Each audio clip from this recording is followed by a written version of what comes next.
Avant de procéder à la prise de parole, on milite à tous les âges. Et je voulais donner la parole ce matin aux jeunes de Marie Curie qui ont fait un blocus pour protester contre Parcoursup.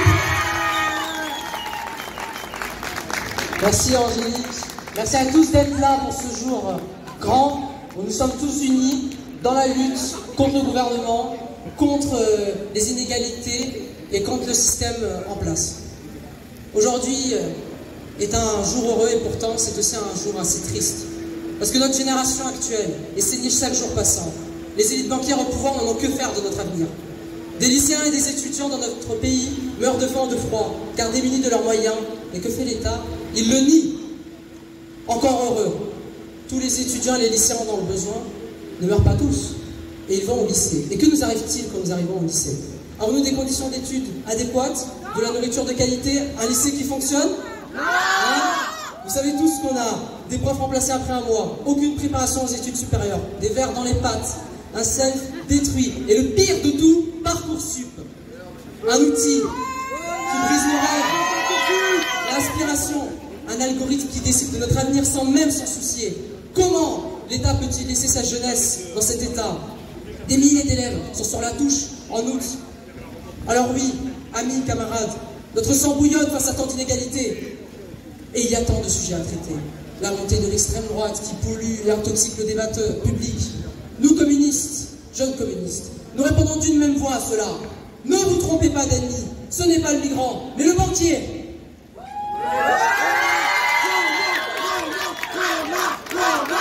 L'écologie, qui nous touche tous. Une grande cause, oubliée elle aussi de notre gouvernement, eh bien nous devons la porter à travers la lutte et la rue. Les derniers mots sont pour la suite. Aujourd'hui, les jeunes communistes sont présents ainsi que des lycéens pas forcément adhérents, mais qui sont là car notre avenir est en jeu. Alors à tout jeune qui écoute et qui n'est pas adhérent, j'appelle à adhérer au mouvement des jeunes communistes de France. Merci. Donc je pense qu'on peut applaudir les jeunes qui se mobilisent.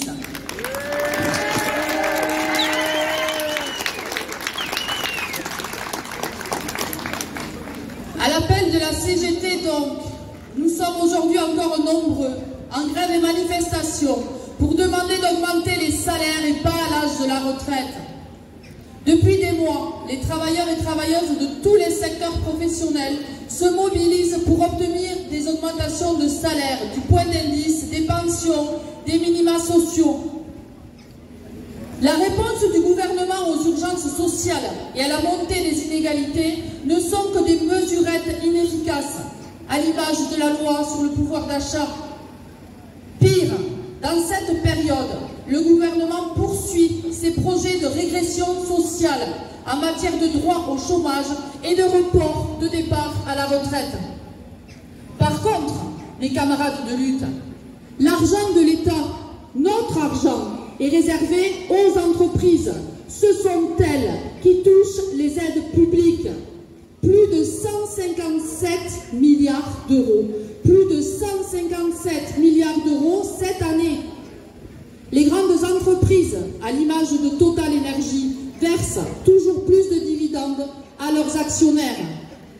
Aux côtés des milliardaires de l'agroalimentaire, ceux de l'industrie pharmaceutique et des grands groupes de l'énergie voient leur fortune gonfler à hauteur d'1 milliard de dollars tous les 2 jours.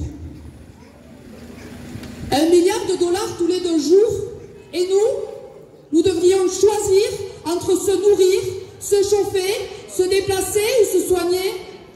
Cette crise, sans être économiste ou bien ministre, il n'est pas difficile de comprendre qu'elle provient de la répartition des richesses. Car cet argent, ces richesses produites, elles sont le fruit du monde du travail.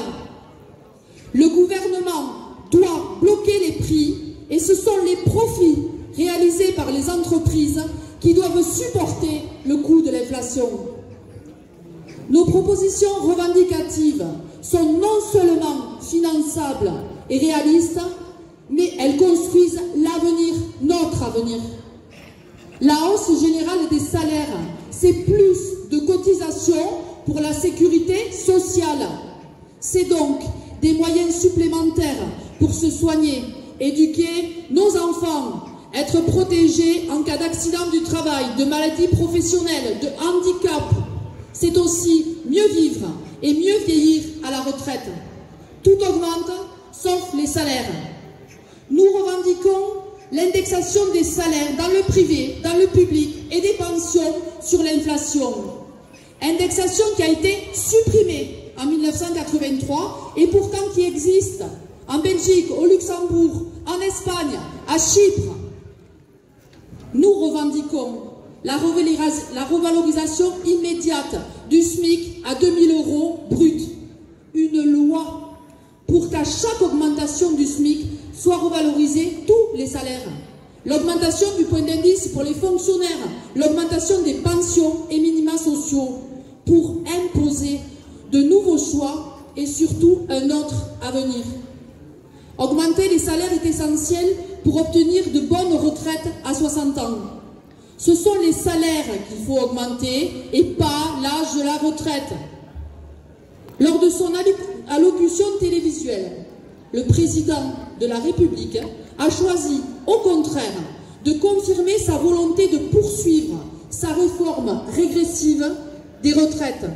Il se moque du monde du travail en cantonnant la discussion au choix entre le recul de l'âge à 64 ou 65 ans. Il propose même une double peine, puisque un recul de l'âge à 64 ans serait conditionné à une nouvelle accélération du nombre de trimestres nécessaires pour une pension complète.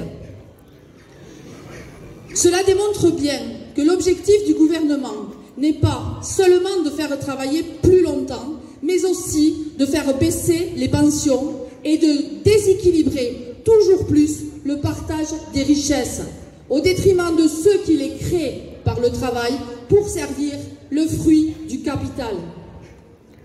Face au projet de réforme des retraites injuste et rejeté par la très grande majorité de la population, nous avons des propositions alternatives, finançables, avec une autre répartition des richesses. Nous revendiquons d'avoir de bonnes retraites à 60 ans et plutôt pour les métiers pénibles. Profit indécent, inflation insoutenable, réforme des retraites inacceptable. Ce sont des milliers de travailleurs, de jeunes, de retraités qui sont passés de la colère à l'action pour gagner sur nos revendications. Alors, amplifions partout les luttes sectorielles, que nos luttes résonnent pour faire plier le patronat et le gouvernement. On ne lâchera rien. La crise, c'est